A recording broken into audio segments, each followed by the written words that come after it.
उनके बारे में सुने हैं कि सिवान और गोपालगंज में कोई नहीं बोलता है। आप लोग ही नेता है ना कोनो साबुद्दीन के बाद अभी उनका नाम आ रहा है कि नहीं? साबुद्दीन के बाद कई गो मर्डर केस है का यूपी में, बिहार में, झारखंड में, हर जगह केस। देखिए नरेंद्र मोदी जी ने 15 अगस्त 2024 को लाल किला के प्राचीर से कहा था कि भारत के राजनीति में 1 लाख नए युवा मध्यमवर्गीय परिवार नॉन पॉलिटिकल बैकग्राउंड वाले आने चाहिए, गरीब फैमिली से जो है आने चाहिए।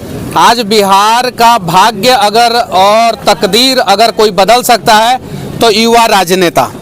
अब युवा राजनेता आते हैं तो बहुत सारी समस्याएं होती हैं, बहुत सारे सवाल होते हैं कि नेता बनब, ज़्यादा नेता बनता रहो, बड़का बड़का नेता के हमनी के देखले बानी सब, और इसी में कहीं नहीं तो कहीं बिहार खो जाता है। तो जातिवाद से ऊपर उठ के देखिए, युवाओं को मौका दीजिए राजनीति में, और अगर राजनीति के लिए कोई युवा काम कर रहा है और अच्छा काम कर रहा है तो उसको प्रशंसा कीजिए।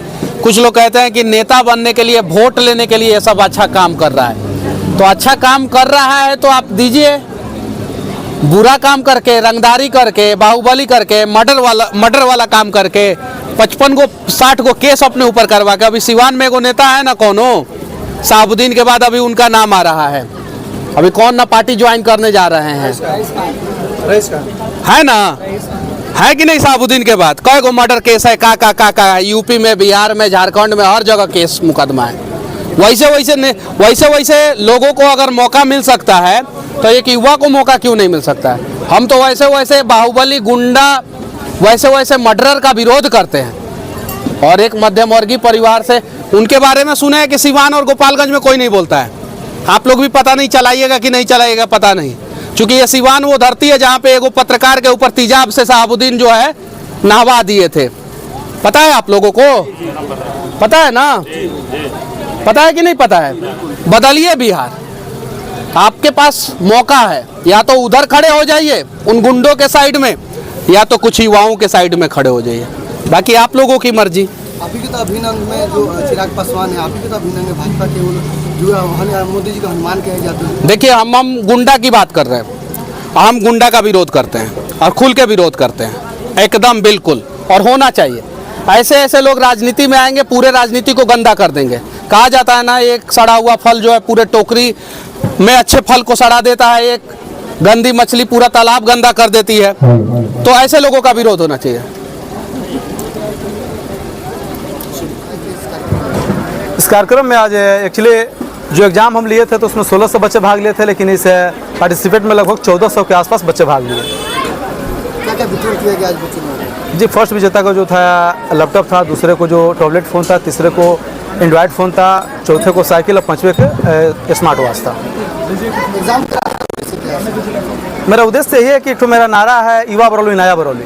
युवा बरौली नया बरौली को अगर स्थापित करना तो सबसे पहले नौजवान के हित में एजुकेशन को लाना है। जब तक एजुकेशन आएगा नहीं, जब तक बच्चे समझेंगे नहीं कि युवा बरौली नया बरौली है क्या। युवा बरौली नया बरौली वो है कि जो 35 साल के अंदर में जो नेताओं के द्वारा इस बरौली को दिगर बनाया गया है, उसी को हम चाह रहे हैं कि जो सदियों से जो अंधेरा वहाँ पे हम दीप जलाने का हमारा प्रयास है छोटा सा। मनीष का सबसे बुलाने का जिससे क्या है कि बच्चों के अंदर देखिए, सबसे पहले कि हम भी मीडियम फैमिली से, हम भी किसी राजा चाहे नेता के लड़के नहीं है। बड़े भैया मनीष कश्यप भी किसी रजे के लड़के नहीं हैं। ये पिताजी एक ईमानदार जो हैं बॉर्डर पे रहे हैं, और बड़े भैया जो हैं एक छोटे से घर से निकल के और बिहार के एक गरीबों की आवाज़ जो दिन की जो पत्रकारिता करने से आज बिहार में अगर आप लोग भी कुछ प्रेरणा लिए हो तो मनीष कश्यप से बिल्कुल आप लोग लिए होंगे। जब बिहार में सारे लोग जब डरते थे कि गरीबों की आवाज़ उठाएगा कौन, जिस पे सत्ता अफसर जो भारी थे उनको उन्होंने आवाज़ को बुलंद करके और गरीबों की आवाज़ एक सरकार की कानों तक पहुंचाने का प्रयास किया। तो मेरा प्रयास था कि इतने बच्चे हैं, बच्चे को जो है संघर्ष क्या होती है जरा अपने मुंह से, अपनी बातों से बताएं, और बच्चे को जो है कुछ समझाएं बुझाएं कि आने वाली जो एग्ज़ाम है, एग्ज़ाम से कुछ इनसे प्रेरणा लेंगे। इसीलिए कहा कि बड़े भैया को बुलाने का सवाल उठाएंगे कि इतना सब कर रहे हैं तो पैसे कहाँ से आएंगे, और ये चर्चा भी चल रही है बरौली विधानसभा में, पैसा कहाँ से आ रहा है? सर चलने दीजिए, जिसको ज़्यादा तकलीफें होंगी हम पे जांच पड़ताल बैठा लेंगे, ठीक है। अब पैसा कहाँ से आती है पूछना सबसे उचित बात है।